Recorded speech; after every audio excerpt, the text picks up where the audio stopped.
I was preaching in Washington, D.C. a few years back, and I know that I preached on a Thursday at the Rosary Congress at the National Basilica in Washington, D.C.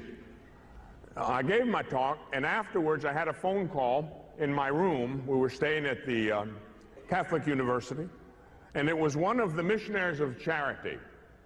You see, that Thursday that I was preaching at the National Basilica, Mother Teresa of Calcutta was over before a joint session of Congress, receiving the highest award the United States government bestows upon a civilian, the Medal of Freedom.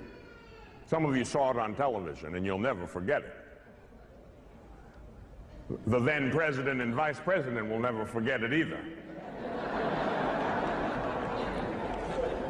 She received a standing ovation from everybody except them. The call was from the sister, said, "Mother would like to meet you." See, I'd been given retreats for the missionaries of charity for a while, and the sisters had told Mother Teresa about me, and so they arranged it. So I went over to come celebrate Mass Friday morning. It happened to be the Solemnity of the Sacred Heart of Jesus. And Mother Teresa of Calcutta was there. Sister Nirmala, her successor in the Missionaries of Charity as superior, she was there. After Mass, the sister came to me and said, "Mother would like to see you now, Father." And they brought me into a little room. And then they brought Mother Teresa in a wheelchair. And they left us. Mother was already very sick, her heart. She looked up at me from that wheelchair and she said to me, "Father, take a good look at me. Look how little I am." And I said, "Yeah, Mother, you're even littler than I remember. You shrunk." And she smiled and she said, "Father, and look how poor I am.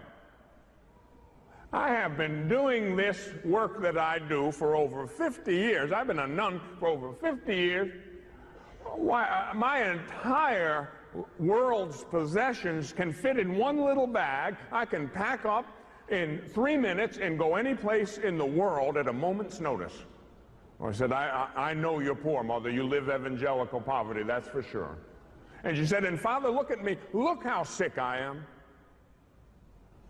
I used to be strong, now I'm sick. Why, they have to feed me several times a day. They have to give me something to drink every 15, 20 minutes. They have to aspirate my lungs 2, 3 times a day. I can't take care of myself anymore. Look how little, poor and sick I am." And then she fixed me with a look I will never forget. And she said, "Now, Father, look what Jesus did with this little poor sick woman. I've got over 500 houses all over the world. I got over 5,000 sisters all over the world. I've picked up more than 60,000 dying men out of the streets of Calcutta alone. Look what Jesus can do with nothing. Now you go do the same thing. I'm handing that on to you." Every now and then, the good Lord sends to us a witness to remind us of things we need to be reminded of. Mother Teresa was sent to remind us of the essence of the gospel, to remind us that at the end, the great king is going to come and all his angels with him, and he's going to separate them into 2 groups.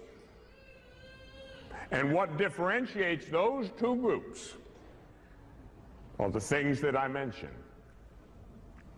And I talked with Mother for about an hour.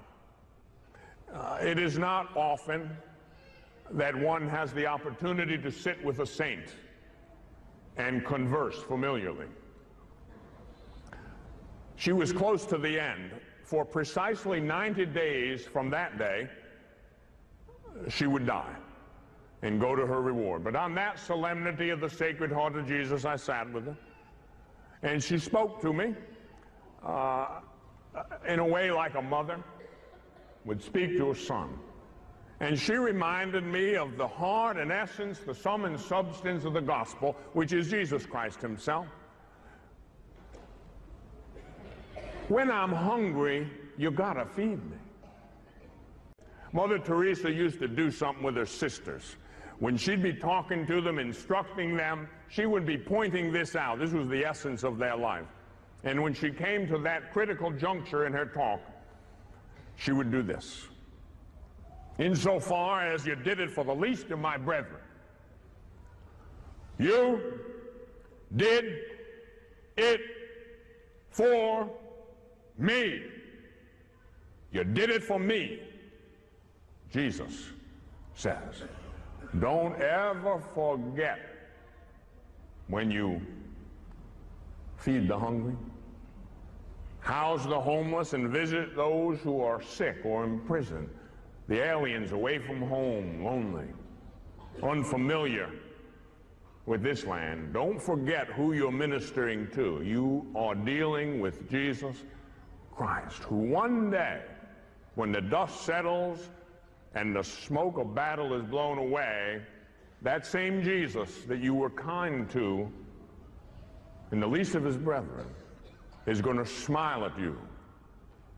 He's going to bless you. And he's going to say, well done, my good and faithful servant. Enter in to the joy of your master's house. God bless you.